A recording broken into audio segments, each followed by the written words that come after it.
Hi అండి. అందరూ ఎలా ఉన్నారు? బాగున్నారా? నేనైతే చాలా బాగున్నాను. మీరందరూ కూడా చాలా చాలా బాగుంటారని అనుకుంటున్నాను.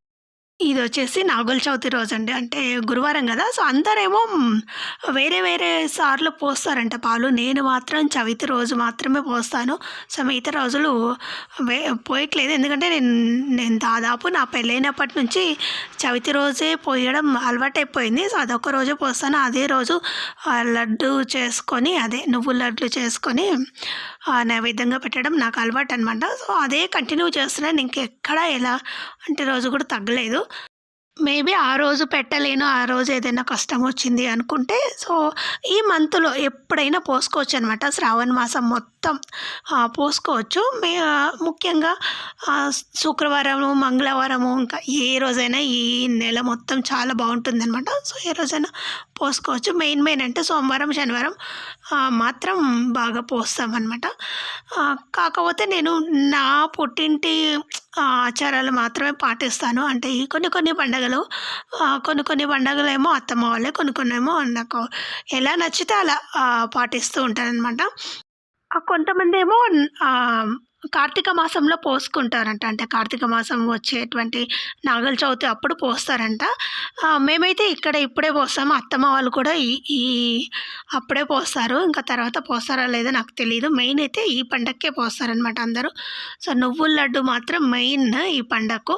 సో, నువ్వుల లడ్డుతో పాటు పేలాల లడ్డు ఇంకా బుడ్డల లడ్డు అవన్నీ చేస్తారు. కానీ నేనైతే అవన్నీ చేసే ఓపిక ఉండదు. నేను మామూలుగా రొటీన్‌గా ఎవ్రీ వీక్ లేదా ఎవ్రీ మంత్ అలా చేస్తూనే ఉంటాను. కాకపోతే ఈ పండగకు మెయిన్ మాత్రం నువ్వుల లడ్డు అండ్ బెల్లం.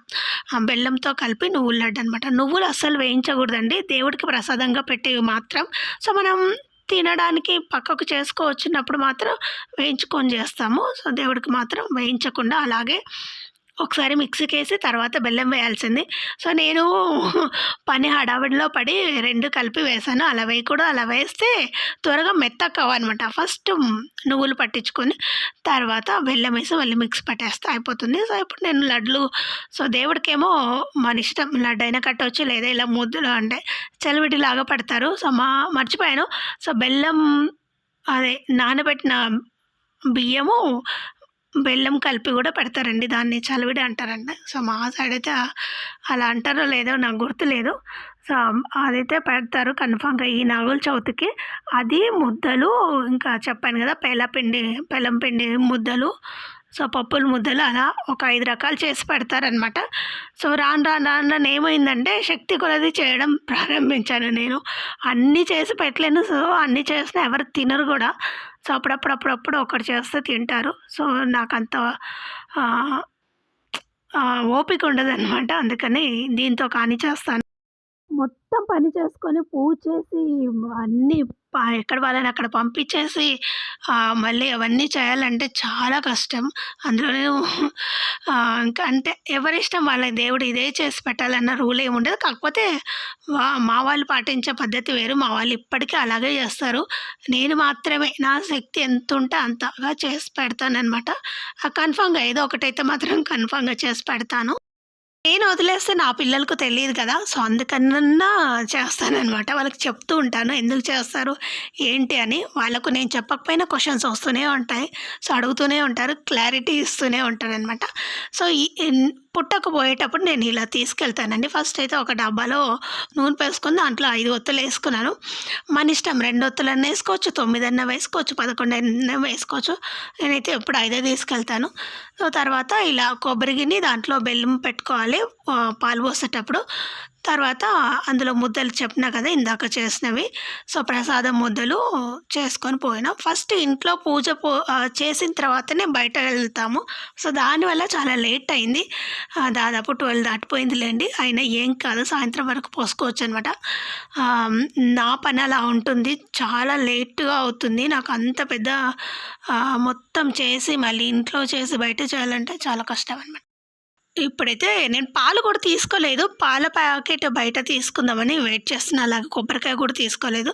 సో, బయట తీసేసుకొని వచ్చి ఇక్కడ ఫస్ట్ మా వారు పూజ చేస్తున్నారనమాట. నేనైతే మార్నింగ్ నుంచి ఇప్పటి వరకు ఉపవాసం ఉండే చేస్తాను. సో, పాలు పోసేంత వరకు ఉపవాసం ఉంటానండి. ఈ గుడి వచ్చేసి మీకెప్పుడు చూపిస్తూనే ఉంటాను కదా నేను ప్రతిసారి. మాకు దగ్గరలో ఉంటుంది. చాలా పెద్దగా ఉంటుంది. చాలా పురాతనమైనటువంటి గుడి. సో, ఇక్కడ దేవుడొచ్చేసి కాశీబుగ్గ విశ్వేశ్వర స్వామి, తర్వాత వెంకటేశ్వర స్వామి, అలవేలు మంగ తాయారు. ఇంతకుముందు కర్మన్ ఘాట్‌లో అటు ఉన్నప్పుడు అటు పోసేవాళ్ళం. ఇప్పుడొచ్చేసి ఇక్కడ ఉంటున్నాం కాబట్టి, ఇక్కడ స్థిరపడిపోయినాం కాబట్టి, సో, ప్రతిసారి ఇక్కడికొచ్చే పోస్తాము. ఇంతకుముందు ఎప్పుడు ముందు చెట్టు దగ్గర పోసేవాళ్ళము. ఇప్పుడొచ్చేసి ఇక్కడ రావి చెట్టు అండ్ వేప చెట్టు ఉంటుంది. దాని కింద పోస్తున్నారనమాట అందరూ. సో, మేమెప్పుడు పోసేది గత అంటే ఇక్కడికొచ్చి మేము దాదాపు 10 ఇయర్స్ కావస్తుందో ఏమో అనుకుంటాను. సో, ఆ 10 ఇయర్స్ లోపు ఫస్ట్ టైం ఈ రావి చెట్టు, వేప చెట్టు కింద పోయడం. ఎప్పుడు మేము అక్కడొక చెట్టు ఉంటది కట్టపైన. సో, అక్కడే పోసేవాళ్ళం. ఇప్పుడు అందరూ ఇక్కడ పోస్తున్నారు కదా అని ఇప్పుడు ఇక్కడికి పోస్తున్నాం. అప్పటినుంచి కూడా ఇక్కడ ఉన్నాయి. కాకపోతే మేము వచ్చేసి అక్కడే పోసేవాళ్ళము. కొబ్బరి గిన్నెలో బెల్లం పెట్టి దాంట్లో పాలు పోసి పోస్తామనమాట మేము. సో, మీరెలా పోస్తారు? ప్లీజ్ నాకు కింద కామెంట్ చేసి చెప్పండి. ఈ పండగను ఒక్కొక్కరు ఒక్కొక్క చోట చేసుకుంటారని నాకు ఇంతకుముందంటే రిలేటివ్స్, తెలిసిన ఫ్రెండ్స్ వాళ్ళందరూ చెప్తుంటే విన్నాననమాట. ఇక్కడ ఉండే వాళ్ళకు అంటే మా సర్కిల్‌లో ఉండే వాళ్ళకు ఎవరికీ చాలా మందికి తెలీదంట. సో, ఇటువైపు బాలాపూర్ అటువైపు ఉండే వాళ్ళందరికీ ఇక్కడ బడంగపేటలో. సో, అక్కడ గుడి ఉంటుంది గదా! కాశీబుగ్గ విశ్వేశ్వర స్వామి అని కొడితే వచ్చేస్తుందనమాట. గూగుల్‌లో కూడా చూపిస్తుంది. సో, అక్కడ చాలా ఉంటాయండి. అంటే మనం కర్మన్ ఘాట్ వెళ్ళి, అటు వెళ్ళి, ఇటు వెళ్ళి చాలా చోట్ల పోస్తుంటారు. కానీ మన దగ్గర ఇక్కడ గుడి బావుంటుంది. అలాగే చాలా బావుంటుంది. అక్కడ పుట్ట కూడా ఉంటుందనమాట పోయడానికి. సో, పుట్టలో పోస్తారు. ఆ చెట్టు కింద మూలకి ఎక్కడో ఉంటుంది. చాలా పెద్దగుంటుంది గుడి. ఇక్కడికొచ్చి చూస్తే తెలిసిపోతుందనమాట. అందరూ పోస్తూనే ఉంటారు. సో, ఇంకెప్పుడన్నా ఎవరైనా పోయిన వాళ్ళు ఉంటే సో, ఇక్కడ పోయొచ్చనమాట వచ్చి. సో, కాసేపు అలా కూర్చొని మేము బయలుదేరాము. పోసిన తర్వాత కాసేపన్నా కూర్చోవాలి గదా! సో, ఇక్కడ ఎంతసేపు కూర్చున్నా, ఎంతసేపు ఉన్నా టైమే తెలీదు. చాలా బాగా అనిపిస్తుందనమాట. చూడండి ఎంచక్కా పండగ రోజు మాత్రం బాగా ఎంత పెద్దగా అలికి ముగ్గులు పెట్టి నీట్‌గా పెడతారు గుడిని. అంటే మన పల్లెటూరులో వాతావరణం ఎలా ఉంటుంది? సో, అచ్చు కుదిరినట్టు అలాగే ఉంటుందనమాట ఇక్కడికొస్తే. త్వరగా అయిపోయింది. సో, ఉపవాసంతో ఉన్నా గదా! ఇంకా నాకు ఆకలేసింది. త్వరగా ఎళ్ళిపోయి భోంచేసుకొని కాసేపు కూర్చున్న తర్వాత ఈరోజే వచ్చిందనమాట ఈ ఆర్డర్. సో, నేను చెప్పాను కదా! ఆన్‌లైన్‌లో ఆర్డర్ పెట్టానని పలాజోస్ కోసం. బయట చూసాను గానీ టూ మచ్ కాస్ట్‌లీ ఉన్నాయి. ఇప్పుడు ఫ్లిప్‌కార్ట్‌లో ఉంటాయి కదా! ఆఫర్సు. ఫ్లిప్‌కార్ట్ అనే కాదు మ్యాక్స్, ట్రెండ్స్, అజియో సో, వీటిలో చాలా ఆఫర్స్ ఉంటాయి. నేను అజియోలో చూసాను. కానీ కొంచెం ఆహ్, అంటే దొరకలేదనమాట నాకు కావాల్సినవి. సో, ఫ్లిప్‌కార్ట్‌లో దొరికాయి. వెతుకుతూ ఉంటే. సో, బాగున్నాయనమాట. అదే పలాజోస్. సో, నైట్ వేర్ లాగా వేసుకోవచ్చు. అలాగే డ్రెస్ పైన కూడా వేసుకోవచ్చు. కంఫర్ట్‌గా ఉన్నాయి. అలాగే అంటే మనం పెట్టిన దానికి ఓకే అనమాట. మరీ బాగున్నాయని చెప్పను. రేట్‌ని బట్టి క్వాలిటీ ఉంది. ఈ పాయింట్స్ వచ్చైతే 3 పాయింట్ సెట్ అనమాట. అంటే 3 ఒకే దాంట్లో వస్తాయి. ఆ 3 కలిపి 449 రూపీస్ అనమాట. ఈచ్ వన్ 160నో, 150నో పడుతుందా? ఇంకెక్కువ తక్కువనో పడుతుందా నాకు తెలీదు. నేనైతే క్యాలిక్యులేట్ చేయలేదు. సో, మీరు చేస్తే నాకు చెప్పండి. ఒకటి గ్రీను, ఒకటి మొత్తం షేడ్స్ ఒకటే కాకపోతే కొంచెం కలర్ డిఫరెన్స్ అనమాట. ఒకటి చెప్పాను కదా!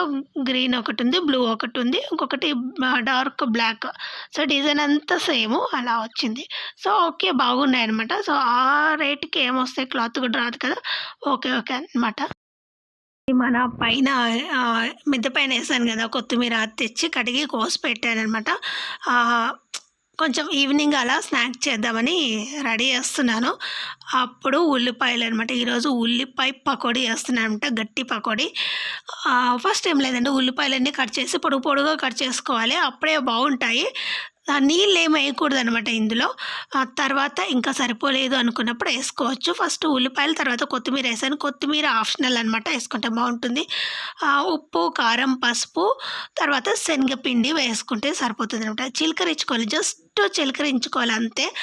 మామూలుగా అయితే ఆనియన్స్‌తోనే వాటర్ వచ్చేస్తుంది. ఇంకొంచెం సరిపడదు అప్పుడప్పుడు. అలాంటప్పుడు లైట్‌గా చిలకరించుకొని ఇలా ఇలా కలిపేసుకోవాలి. నేను పసుపు వేయడం మర్చిపోయానండి. మీకు పసుపు వేసని చెప్పాను కదా! సో, అందుకని మరీ పసుపు గుర్తొచ్చి కలర్‌ని చూస్తే తెలిసిపోతుందన్నమాట.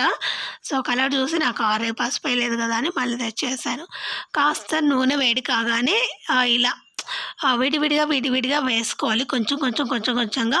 అప్పుడే అవి నూనె పీల్చకుండా ఉంటాయి. ఏమాత్రం తడి ఎక్కువైనా అవి ముద్దుగా వస్తాయన్నమాట. గట్టి పకోడీ లాగా రావు. బయట అమ్ముతారు కదా ఉల్లిపాయ గట్టి పకోడీ అని. సో, అలా అనమాట. సో, అలాగే రావాలంటే నేను చెప్పిన విధంగా చేయండి. చాలా బాగా వస్తాయి. తింటుంటే ఇంకా తినాలనిపిస్తాయి. ఇప్పుడు వర్షం లైట్‌గా పడుతుంది కదా! దాదాపు 15 రోజుల నుండి ఒక 2 రోజులు గ్యాప్ ఇచ్చిందేమో. మళ్ళీ తర్వాత ఇంక రొటీన్‌గా పడుతుంది. ఆరుతున్నాయి. బండలు ఆరుతున్నాయి. మళ్ళీ తడవుతున్నాయి. మళ్ళీ బండలు ఆరుతున్నాయి అంతే. సో, మరీ పెద్దగా పడిందని చెప్పను. సో, నిన్న నైటు అంటే అదే పూజ చేసి వచ్చిన నైటేమో 12కో, 1కో అనుకుంటాను. ఫుల్ వర్షం పడింది. అంటే మేము లేసి మార్నింగ్ చూసాంలేండి. మార్నింగ్ చూసినప్పుడు మొత్తం మా ఇంటి ముందు మొత్తం మట్టి అంతా కొట్టుకొని పోయింది. కొన్ని నీళ్ళు మా ఇంట్లోకి కూడా వచ్చాయన్నమాట. కడగడమే పనిగా సరిపోయింది. ఒక్కొక్కసారి ఫుల్ వస్తే కడగడం ఫుల్ వర్క్ ఉంటుంది. వర్షం వస్తే ఒక బాధ, రాకపోతే ఇంకొక బాధ. వస్తేనేమో చెట్లన్నీ హ్యాపీగా ఉంటాయి.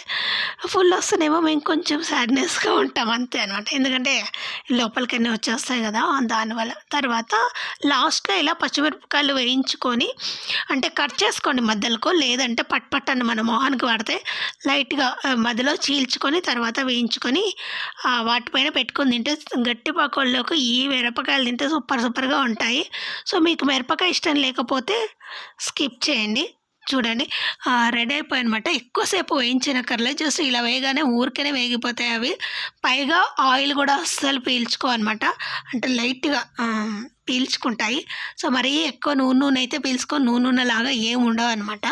అంతే అండి వీడియో. మీకు ఈ వీడియో నచ్చితే లైక్ చేయండి, షేర్ చేయండి. అలాగే సబ్స్క్రైబ్ చేయడం మాత్రం అస్సలు మర్చిపోకండి. అలాగే మీ friends and family members share చేయండి.